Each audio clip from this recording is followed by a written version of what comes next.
Much of the extraordinary, unrivaled success of America's space program of the 1960s can be attributed to the visionary brilliance and expertise of two physicists whose names are synonymous with rocketry and manned spaceflight, Dr. Hermann Oberth and Dr. Wernher von Braun.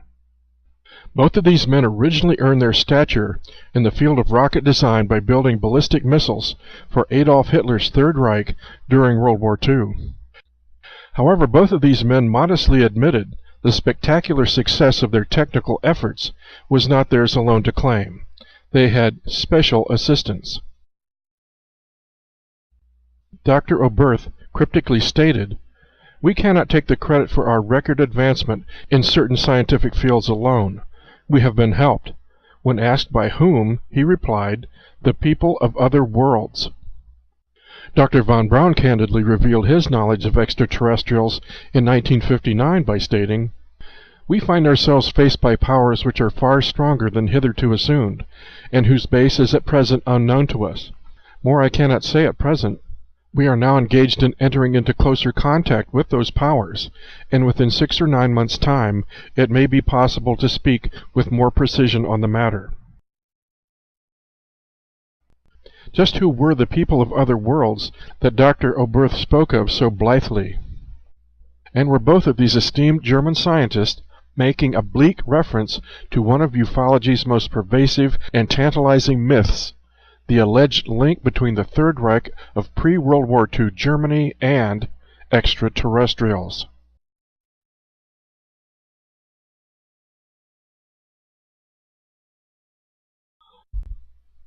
Following the First World War, certain occult secret societies emerged in Germany intent upon the imminent arrival of the Aquarian Age, an age they believed would usher humanity into an era of spiritual and technological enlightenment and liberation. Members of these occult societies also believed that ancient lost civilizations once possessed technologies long since forgotten to our modern understanding that allowed them the mastery of the seas and the skies and even interstellar space travel. Inspiration to rediscover such wondrous skills sprang from the pages of a novel published in 1871 by Rosicrucian author Edward Bulwer Lytton, entitled The Coming Race. Lytton tells the tale of an intrepid explorer who discovers an advanced race of humans living within a vast subterranean world who call themselves Vril. These beings had formerly been surface dwellers until a global catastrophe not unlike the Old Testament flood forced them to take refuge deep within the earth. The survival of this marvelous society was facilitated by their application of a force they referred to as Vril. Or, as Bulwer Lytton wrote, "I should call it electricity, except that it comprehends in its manifold branches other forces of nature to which, in our scientific nomenclature, differing names are assigned, such as magnetism, galvanism, etc. These people consider that in Vril they have arrived at the unity in natural energetic agencies, which has been conjectured by many philosophers above ground." It was supposed by some that Lytton's book was not altogether a work of fiction. As a student of arcane mysteries, he was privy to secrets that lost Lemurian and Atlantean artifacts still existed in clandestine caches hidden away in Tibet and the Gobi Desert. And indeed, ancient Sanskrit texts from India tell of great civilizations that flourished before the Great Flood that possessed technologies beyond the understanding of modern science. The epic poem Samarangana Sutradhara makes tantalizing reference to the construction of amazing flying machines.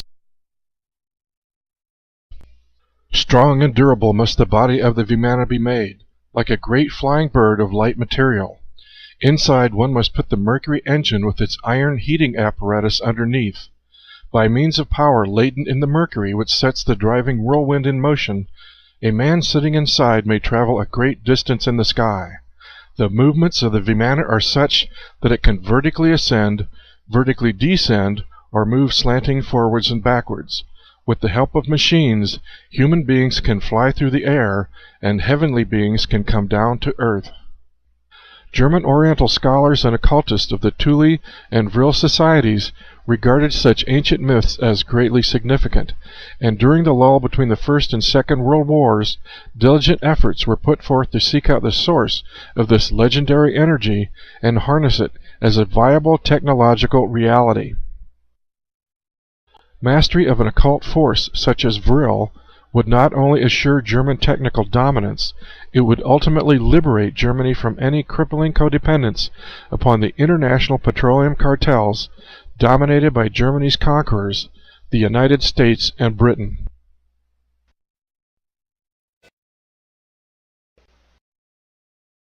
Initiates of both the Thule and Vril societies were determined to develop an alternative science and alternative technologies based on the principles possessed by the great lost civilization of Atlantis, a spiritual dynamo technology superior to the mechanistic notions of modern science.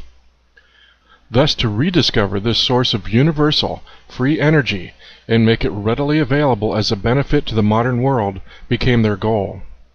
Thule member and physics professor Dr. W. O. Schumann of the Technical University in Munich declared, "In everything we recognize two principles that determine the events: light and darkness, good and evil, creation and destruction. As in electricity we know plus and minus, it is always either or. Everything destructive is of satanic origin. Everything creative is divine. Every technology based on explosion or combustion has thus to be called satanic. The coming new age will be an age of new, positive, divine technology." Hence, the goal to harness Vril, prana, the fundamental limitless cosmic life force energy, a power source that would function harmoniously with our natural world, became an integral focus of these German secret societies.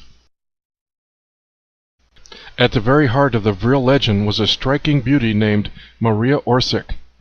This gifted medium was leader of the Vrilerinnen, a team of psychic girls serving the Vril Gesellschaft, who characteristically wore their hair in long horsetails, contrary to the popular short bobbed hairstyles of that era. The ladies of the Vril actually claimed their long hair acted as cosmic antennas that helped facilitate their occult contact with beings from beyond. Presumably through a telepathic form of automatic writing, Maria Orsic made contact with an off-world civilization which was offering just the kind of alternative technology that German secret societies were looking for. As the legend goes, a fateful meeting was held in 1919 at an old hunting lodge near Berchtesgaden, where Maria Orsic presented to a small group assembled from the Thule, Vril, and Black Sun societies telepathic messages she claimed to have received from an extraterrestrial civilization existing in the distant Aldebaran solar system 68 light-years away in the constellation of Taurus. One set of Maria's channeled transmissions was found to be in a secret German Templar script unknown to her. A second series of transmissions appeared to be written in an ancient Eastern language which Babylonian scholars within the Thule group recognized as ancient Sumerian. Maria Orsic, along with Sigrun, another of the Vril Society's female mediums, began the task of translating these transmissions and discovered they contained instructions for building a circular flying machine.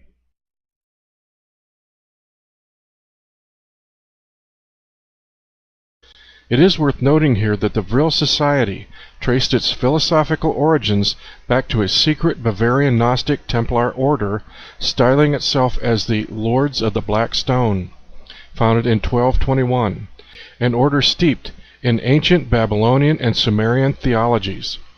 Members of this Templar group displayed the winged bull for their symbol, an obvious reference to Taurus.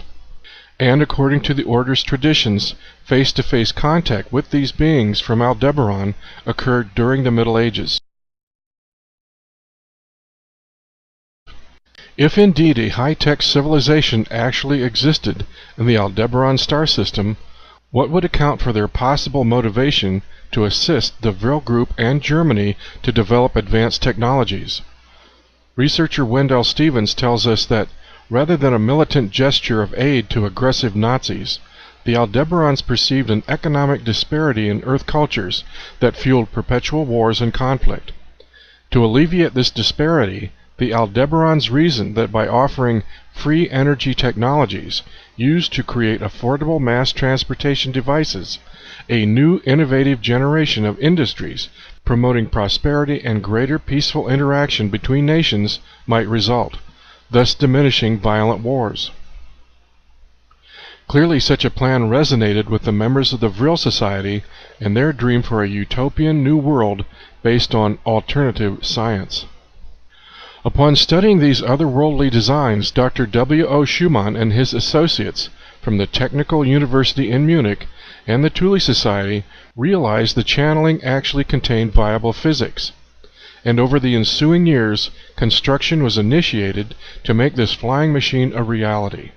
By 1922, development of a working prototype was underway.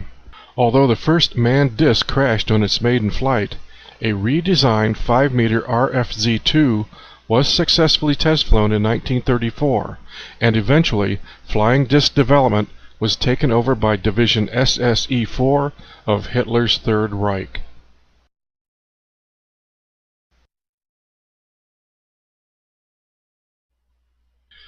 Inspired by the utopian visions of both Thule and Vril Society ideals, Adolf Hitler rose to political power under the swastika banner of Germany's National Socialist Party. Yet despite his professed aim to create a world of cosmic harmony, Hitler plunged Europe into the altogether destructive Second World War by sending his panzer tank divisions and infantry into Poland in 1939. And though all German secret societies were outlawed by the Nazi Party, the Thule and Vril Gesellschafts maintained their autonomy, and development of Vril levitating saucer craft continued, despite funding competition from conventional Luftwaffe war production imperatives. Aerotechnical Unit V7 designed a number of hybrid saucers that combined both exotic anti-gravity and conventional turbojet propulsion systems, creating vertical lift craft that were essentially precursors to modern helicopters. Although some of these bizarre designs were successfully flown, they earned dubious reputations as clumsy gas hogs that spent more time in maintenance than actually flying. However, the anti-gravity Vril designs demonstrated more efficiency. It is important to note the Vril craft did not fly in the traditional sense. Like huge gyroscopes, these craft levitated by generating their own discrete gravitational fields. Thus, the distinctly separate, highly classified SSE-4 unit bore the sole secret responsibility of developing Hitler's dream of free energy flight machines. This amazing myth implies that German engineers had successfully mastered a form of levitation technology by designing a torsion propulsion engine capable of sustaining a controlled energy vortex, which would supply the housing vehicle with its own discrete gravitational field. Although no specific engine design details have surfaced, the mechanics inferred from rudimentary schematics show a uniform circular disc shell mounted around a central sphere propulsion unit, presumably a pressurized container holding a liquid medium, perhaps mercury, which was made to spin at an extremely high velocity. The intense centrifugal force generated by this spinning medium would in turn create a central cone of vortex energy that would generate a uniform, self-sustaining gravitational bubble surrounding the craft. Varying the rotational speeds of the centrifugal spin would allow the disc vehicle to levitate, accelerate, or even sufficiently distort the surrounding electromagnetic field so as to become invisible.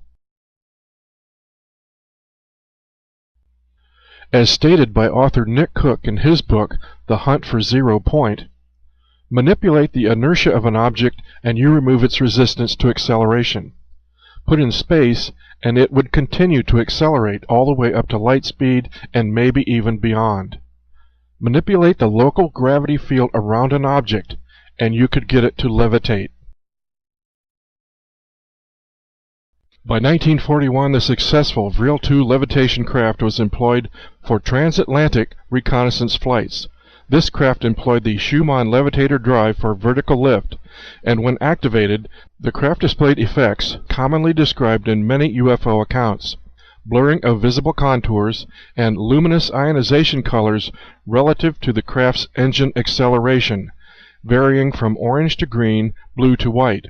As well, the craft made radical 90-degree turns characteristic of UFO flight.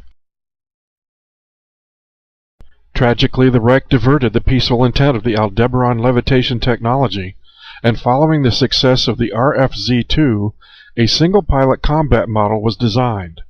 The advanced Vril 1 Jaeger fighter was capable of 12,000 km per hour and amazing full-speed right-angle turns with no adverse G-effects on the pilot.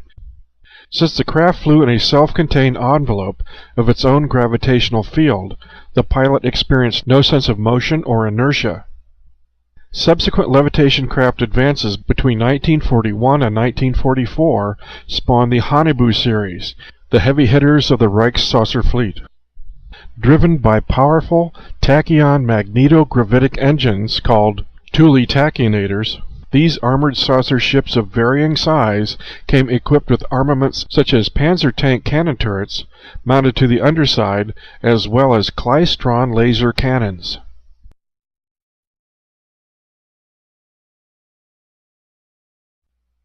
By Christmas of 1943, medium Maria Orsic of the Vril Gesellschaft claimed that subsequent transmissions from Aldebaran revealed there were 2 habitable planets orbiting that star, and that the ancient Mesopotamian civilization of Sumeria was linked to earlier colonies of Aldebaran explorers. The seers discovered that the Aldebaran written language was identical to that of the Sumerians, and was phonetically similar to that of spoken German. It was also revealed that a dimension channel or wormhole existed connecting our 2 solar systems. Thus, in January of 1944, possibly aware that Germany's war efforts were faltering, Adolf Hitler and his deputy Heinrich Himmler authorized an audacious plan to send a Vril 7 saucer ship into the dimensional channel, perhaps to secure assistance from the Aldebaran civilization. The venture resulted in near disaster. The Vril 7 returned, with its hull reportedly aged as if it had been flying for 100 years, and its surface damaged in several places. Meanwhile, the Allies sampled an unpleasant taste of the deadly weapons potential of German saucers. According to a report investigated by veteran UFO researcher Wendell Stevens, in 1944 a massive bombing raid was launched against the critical ball bearing plant at Schweinfurt, Germany. Within a matter of hours, a squadron of 10 to 15 Nazi discs managed to obliterate as many as 150 British and American bombers, 1/4 of the entire bomber contingent. 2 techniques were employed against the vast bomber squadron. One involved a device called a motor stoppel, a Klystron ray gun which caused the Allied aircraft engines to simply shut down. The other was to infuse the atmosphere ahead of the bombers with a highly flammable aerosol, which exploded as the planes, with their internal combustion engines, flew into it. However, despite such tactical success, the Germans did not press this technological advantage to secure ultimate victory.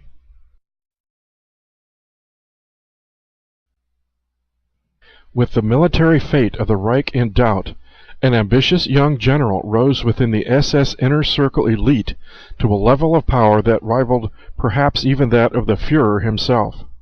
Hans Kammler, a protege of Heinrich Himmler, the SS Chief of Staff, had earned a reputation with his skills for rapid deployment and implementation of underground manufacturing facilities and vast mobilization of slave labor consignments from concentration camps. By 1945, Kammler had secured control over all top-secret SS projects that were missile or aircraft related. Certainly Vril projects would have been one of his foremost priorities. A cunning, shrewd, and lethal opportunist, Kammler easily bore the qualifications to mastermind construction of an emergency refuge at the South Pole, the last untamed continent on the planet. and as of April 17, 1945, Kammler disappeared from Germany, presumably escaping capture aboard a lumbering six-engine Junkers 390 America bomber, bound for an unknown destination. Neither was military assistance forthcoming from Aldebaran, but perhaps safe haven was offered instead, as a massive 250-foot diameter Honibu 3 dreadnought, armed with 4 triple-gun, heavy-caliber naval turrets and capable of spaceflight, was allegedly completed by April of 1945.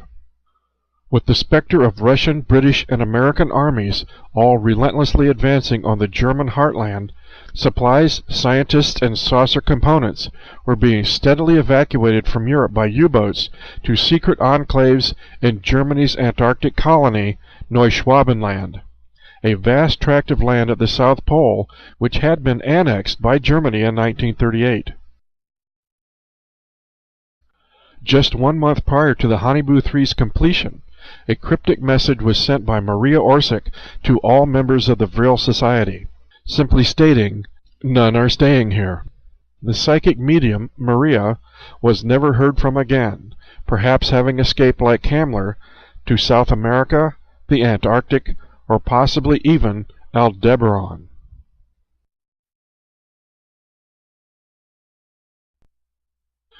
By inevitably seizing the rocket facilities and personnel at Peenemünde, the advancing Allied Army leadership was only too well aware of how dangerously advanced German technology had become.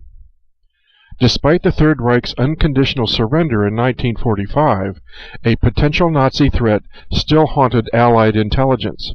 Had the German High Command sacrificed its European operation to buy time for installation of a fallback position in the Antarctic, capable of launching future retaliations from its South Polar redoubt? As early as 1943, Germany's top U-boat commander, Admiral Karl Dönitz, had cryptically boasted, "The German submarine fleet is proud. At the other end of the world we've made an impregnable citadel for our Führer." A key component to the German flying saucer legend is the account of Operation High Jump. In January of 1947, Secretary of the Navy James Forrestal ordered that an American military task force, complete with 13 ships, including an aircraft carrier, seaplanes, helicopters, and 4,000 combat troops, be dispatched to the Antarctic under the command of Admiral Richard E. Byrd for the stated purpose of mapping the coastline. This task force was provisioned for an 8-month polar stay, and though Byrd's group did discover thermal-heated freshwater lakes as well as vast coal deposits, no mention of a Nazi presence ever made the official record. However, after only 8 weeks and an undisclosed loss of planes and personnel, Byrd withdrew his forces. According to rumor, Byrd encountered overwhelming hostile action he described as fighters that are able to fly from one pole to another with incredible speed. He also intimated that he had engaged a German contingent being assisted as well by an advanced civilization with formidable technologies.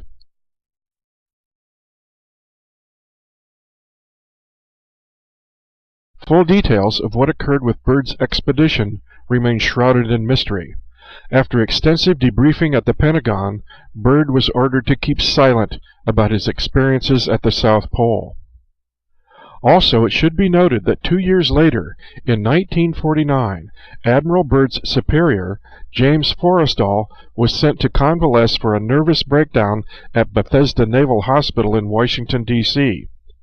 However, after allegedly ranting to hospital staff about the Antarctic, UFOs, and an underground Nazi city, Forrestal was denied all visitors and shortly thereafter died in a fall from his 16th floor hospital room window. His death was labeled a suicide.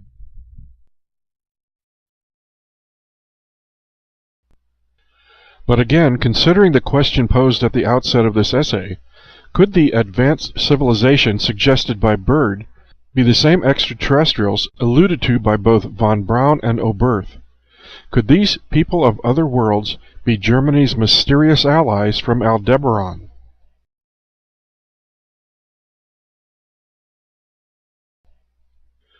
such as the legend of Vril and the Third Reich's levitating disc projects. Of course, had all discussion of flying saucers ended in 1945, it would be perfectly simple to dismiss the whole myth as preposterous nonsense. However, as we well know, persistent reports of UFOs and circular flying craft have remained a ubiquitous enigma worldwide for all the decades since World War II. And as long as this mystery goes unanswered, the riddle of Nazi saucers remains an urgent paradox that spins a kaleidoscope of demanding questions. Viewed from the aspect of classical physics, the whole myth is easily dismissed as fanciful rubbish. The lurid tabloid notions of occult channeling with space brothers from Aldebaran and Nazis armed with flying saucers and ray guns sounds like the most outrageous science fiction. However, this same legend, reconsidered from the radically altered view of quantum physics, takes on dramatic plausibility. Was the Vril Society simply making practical application of the unified field? Is Vril, or the unity in natural energetic agencies that Edward Bulwer-Lytton described, far from pulp fiction, but a remarkably accurate description of zero-point energy that pervades the entire universe? Did ancient lost civilizations of Earth share understanding with extraterrestrial civilizations among the stars that the universe is in fact an ocean of limitless energy? Could it be that a handful of daring German visionaries discovered secrets of harnessing this energy? And ultimately, who were the real victors in World War II? Did a contingent of German physicists and engineers and military personnel successfully drop off the grid in 1945 and establish a new colony, totally self-sufficient and independent of the global petroleum cartels? And are the fundamentals of free energy production fully known and deliberately withheld at the cost of destroying our environment merely to serve the greed of multinational corporate and banking interests to this day? And is this free energy propulsion the ultimate secret behind the UFO cover-up?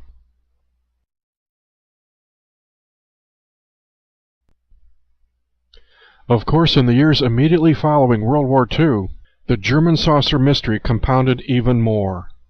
In June of 1947, a private pilot named Kenneth Arnold reported a formation of 9 shiny objects cruising along at an unprecedented speed of 1,200 miles per hour in the vicinity of Mount Rainier, Washington. In Arnold's words, the craft flew like a saucer would if you skipped it across the water. Seizing upon his words, the press launched a tabloid fascination with flying saucers. However, Arnold described the craft he saw as actually crescent-shaped, like flying wings, which coincidentally was another airform perfected by the German Horten brothers during the war. It was suspected that captured German aircraft were being studied in a joint United States-British facility in western Canada close to Washington State. 4 months later, in September of 1947, just 8 months after Admiral Byrd's aborted mission to the Antarctic, the Strategic Air Command undertook a detailed mapping and reconnaissance mission of the North Pole. An extensive B-29 support base was established at Fort Richardson, Alaska. But aside from cameras, these bombers were crammed with state-of-the-art electromagnetic scanners, sensors, and magnetic emissions detectors. And, just as Admiral Byrd described, high-speed craft capable of flying from pole to pole were again encountered at the Arctic as well. Debriefed flight crews reported seeing metallic, vertical lift saucers parked on the ice packs, flying in and out of the water, as well as dogging the B-29s. All evidence, tapes, film canisters, and documentation were immediately classified and rushed back to Washington, D.C.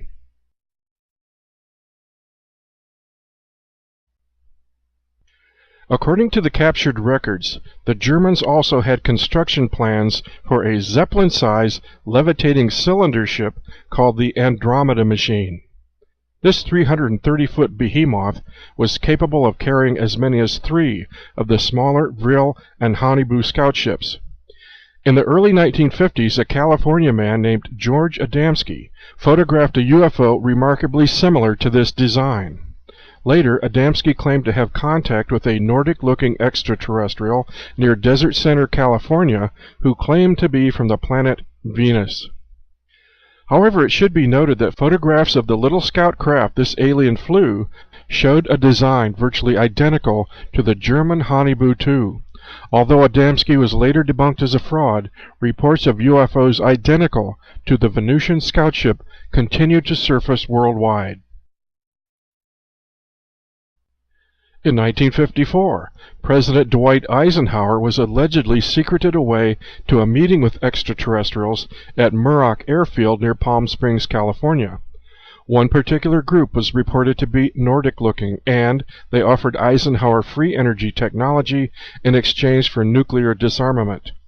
Ike declined, and as the story goes, these Nordic ETs subsequently met with Pope Pius XII at the Vatican as well. And of course it remains common knowledge that during the war Germany had cordial relations with Argentina and other Latin American countries, and by a curious coincidence even today, UFOs are commonly reported the full length and breadth of South America, along with tales of hidden German bases in the ice peaks of Peru and the vast jungles of Brazil. But perhaps the most blatant inference of a German connection with UFOs comes from the famed Billy Meyer case in Switzerland. In 1975, 30 years after the disappearance of the Vril Society leaders, a Swiss farmer claimed to have contact with a girl from the Pleiades, who bore the pseudonym Semjase and a striking resemblance to the Vril-Arainen from 1919. This space girl also wore long blonde hair, spoke in fluent Austrian German, and candidly shared comprehensive knowledge about the German saucer projects of the Third Reich. Were Semjase's beam ships actually modern versions of the old Haunebus?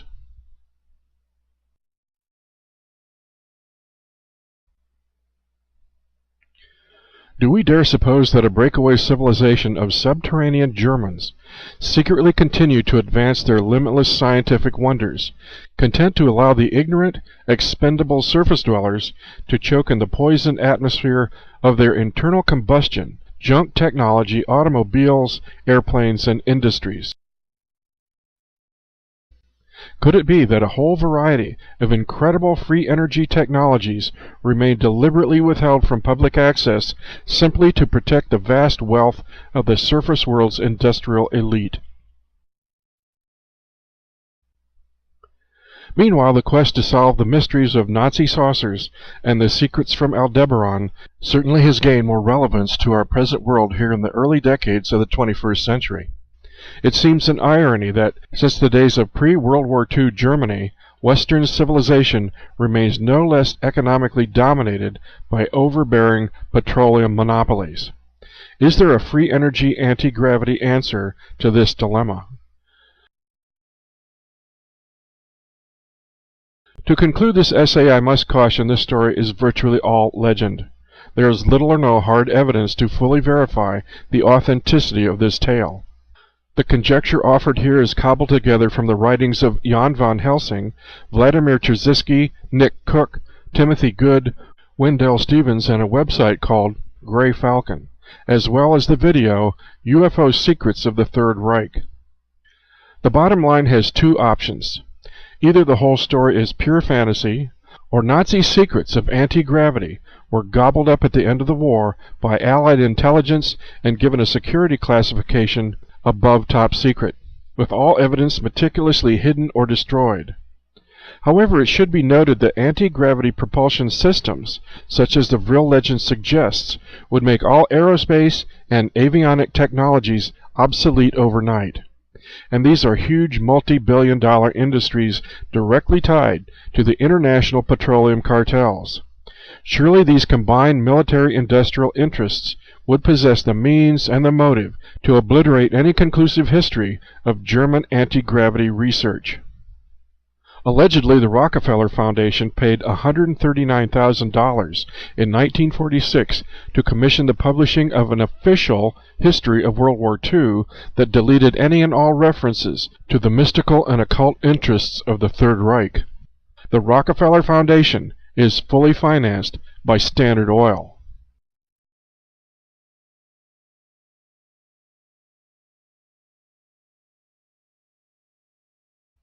And as a final postscript, I must offer the mystery of the TR-3B aircraft, allegedly one of the latest high-tech stealth flying machines engineered by the United States Defense Department and rumored to be presently operational, is the Astra, otherwise known as the TR-3B.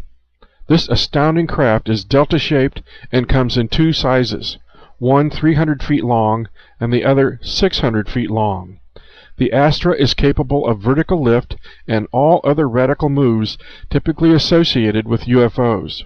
Its propulsion is described as magnetic field disruptor, i.e. anti-gravity, created by spinning mercury plasma at 50,000 RPMs, pressurized to 250,000 psi. This reduces the craft's gravitational mass by 89%. Multi-mode impulse rockets at each corner of the Delta configuration supply the remaining 11% propulsion. Could this plane be the modern stepchild of the Haunebu 3? Thus the Aldebaran mystery comes full circle to the Vril Society's original fascination with lost technologies from antiquity, for according to the ancient Sanskrit texts, the name Astra refers to a terrible airborne weapon.